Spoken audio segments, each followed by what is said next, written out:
Namaste everyone, Jai Shri Ram. This is Ravi Kishore and I am back with another interesting story. Once upon a time, there lived a king named Vijayavarma. Though the king was naturally a good man, he carried a certain pride of power.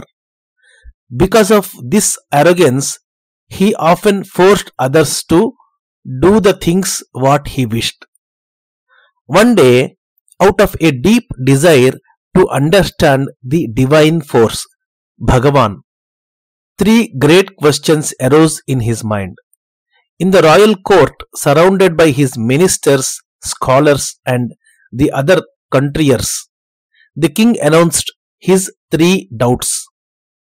He declared that someone in the court, whether one person or all the ministers together, must answer them truthfully and to his satisfaction. If anyone failed to satisfy him with the right answer, they would be beheaded. But whoever answered correctly would be rewarded. The king would give the person his daughter's hand in marriage. Hearing this, everyone in the court, ministers and scholars alike, trembled in fear.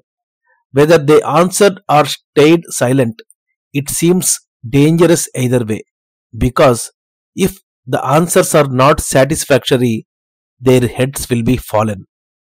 The king's three questions were: where does God dwell? Where does he reside? Second question: which direction does God face? And third question: what does God do? Among the ministers, there was one who was very clever and quick-witted. His name was Prabhatavarma. He requested 1 week's time to find the answers. The king agreed. After a week, the minister returned to the court, bringing him with an old scholar from a nearby village named Ramasharma.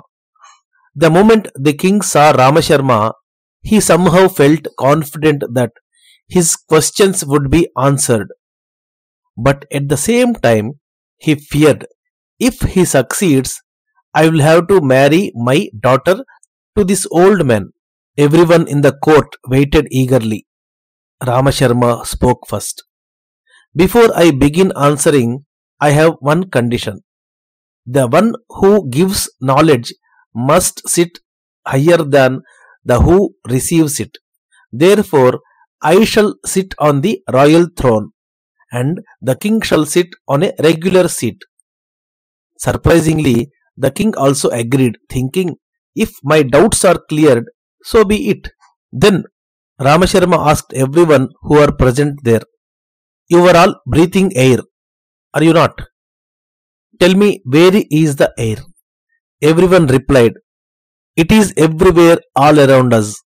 Ramasharma smiled and said, in the same way, God too is everywhere. The king was astonished and deeply satisfied with the answer. Next, Ramasharma asked for a lamp to be brought. When it was lit and placed before them, he asked, tell me, in which direction does the lamp gives its light? Everyone replied, in all directions. Ramasharma then said, likewise, God looks in all directions. Then came the third and final question. Ramasharma said, God has the power to raise the lowly to greatness and to humble those who are in high positions. As he said this, he reminded everyone that the king himself was now sitting on a lower seat, while he, a mere scholar, sat on the royal throne. The king was amazed and filled with joy. True to his word, the king declared, I shall give my daughter in marriage to this wise old man. But then Ramasharma smiled. He removed his fake beard, moustache and turban and revealed that he was none other than Vibhatavarma, the son of Minister Prabhatavarma. The king burst into laughter, and immense happiness filled the court. And so it was proved that every question has an answer, but only one seeks it with true curiosity, patience, and devotion. Even to experience the divine Bhagavan, one must have the same faith, discipline, and reverence for the path shown by the Shastras. Jai Shri Ram, Swasti.